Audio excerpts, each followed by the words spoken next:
Isa sa rason kung bakit napamahal na ako sa running, ang running yung naging rason kung bakit mas gumanda yung estado ng mga tuhod ko or yung kondisyon ng mga tuhod ko. Dati-rati kasi, since early 2022 hanggang early 2024, walking talaga yung ginagawa ko. Araw-araw yan.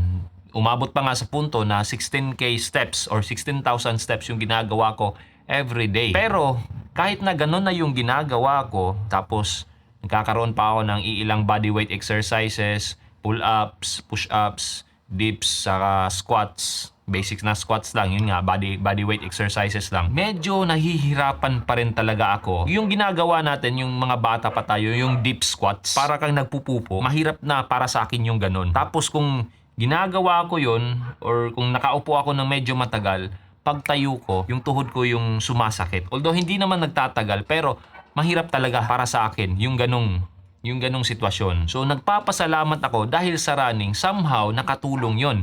Pero hindi talaga yung actual running, I don't think na ang actual running yung naging rason. Kundi yung paulit-ulit kong binabahagi dito, yung strength training. Kasi kundi sa running, hindi ko marirealize na kailangan pala nating mag-strength train sa ating lower extremities para makasurvive, para makasustain yung ating mga kalamnan, mga buto, mga tendons, cartilages para sa running. Kumbaga, you have to prepare your body para maging resistant sa injury. Ang preparation na ginagawa natin is strength training. Ngayon, nagagawa ko na yung deep squats na kung dati-rati sabihin na natin mga around 70 to 80% yung pain na nararamdaman ko. Ngayon, siguro nasa 10 to 20% na lang. Paminsan-minsan, wala na talaga. So, yun yung nagawa ng running or indirectly ng running dahil sa strength training na kailangan ko rin gawin. Para sa akin, ito yung mga tinuturo kong nakatulong sa akin. Bale, meron pa rin akong squats, pero hindi lang squats na.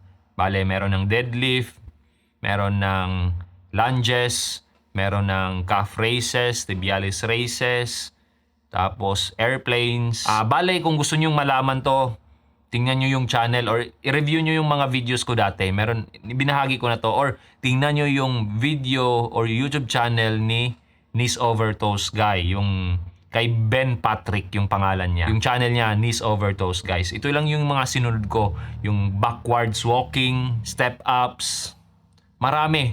So, yung usual lang na ginagawa ko dyan is 5 to 10 repetitions lang every day. Yun yung tinuturo kong nakatulong. And aside from that, hindi lang kasi sa running yan nakaka-benefit. Actually, yung lower body exercise or lower body strength is associated with longevity. Kasi kung weak ang ating lower body, mapapansin nyo, yung mga tumatanda na lower body yung problema, hindi na sila independent. At risk or malaki yung risk nila na matumba. Ang yung natutumba, most of the time, nababalian ng buto.